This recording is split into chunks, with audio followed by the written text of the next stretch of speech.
Hello ಎಲ್ರಿಗೂ ನಮಸ್ಕಾರ. ದಿನ ಬೆಳಗಾದ್ರೆ ಟೀ ಕುಡ್ದಿಲ್ಲ ಅಂದ್ರೆ ದಿನಾನೇ ಸ್ಟಾರ್ಟ್ ಆಗಲ್ಲಲ್ವಾ.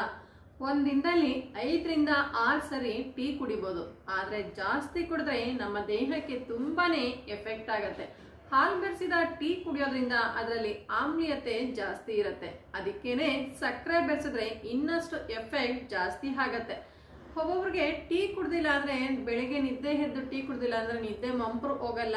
ನಿದ್ದೆ ನಾವು ಬೆಳಿಗ್ಗೆ ಆಗಿದೆ ಅಂತಾನೆ ಒಬ್ಬೊಬ್ರಿಗೆ ಇನ್ನೂ ಗೊತ್ತಾಗಲ್ಲ. ಟೀ ಕುಡಿದ್ರೇನೆ ನಮ್ಗೆ ನಿದ್ದೆ ಎದ್ದಿದೀವಿ, ನಮಗ್ ಬೆಳಗಾಗಿದೆ ಅಂತ ಒಬ್ಬೊಬ್ರು ಇರ್ತಾರೆ. ಟೀ ಕುಡಿಯೋದ್ರಿಂದ ಮಲಬದ್ಧತೆ ಜಾಸ್ತಿ ಆಗತ್ತೆ, ಜೀರ್ಣಕ್ರಿಯೆ ತೊಂದರೆ ಕೊಡುತ್ತೆ. ಟೀ ಕುಡಿಯೋದ್ರಿಂದ ಅಸಿಡಿಟಿ ಉಂಟಾಗತ್ತೆ. ಶುಗರ್ ಪೇಷಂಟ್ಸ್, BP ಪೇಷಂಟ್ಸ್ ಏನಾದ್ರು ಟೀ ಕುಡಿದ್ರೆ ಇನ್ನಷ್ಟು ಜಾಸ್ತಿ ಆಗತ್ತೆ. Be careful. ಟೀ ಕುಡಿಯೋಕ್ಕೂ ಮುನ್ನ ಈ ವಿಡಿಯೋ ನೋಡಿ. ನೀವಿನ್ನು ನಮ್ಮ ಚಾನಲ್ ಅನ್ನ ಸಬ್ಸ್ಕ್ರೈಬ್ ಆಗಿಲ್ಲ ಅಂದ್ರೆ ಈ ಕೂಡಲೇ ಸಬ್ಸ್ಕ್ರೈಬ್ ಮಾಡಿ, ಲೈಕ್ ಮಾಡಿ, ಶೇರ್ ಮಾಡಿ, ಕಾಮೆಂಟ್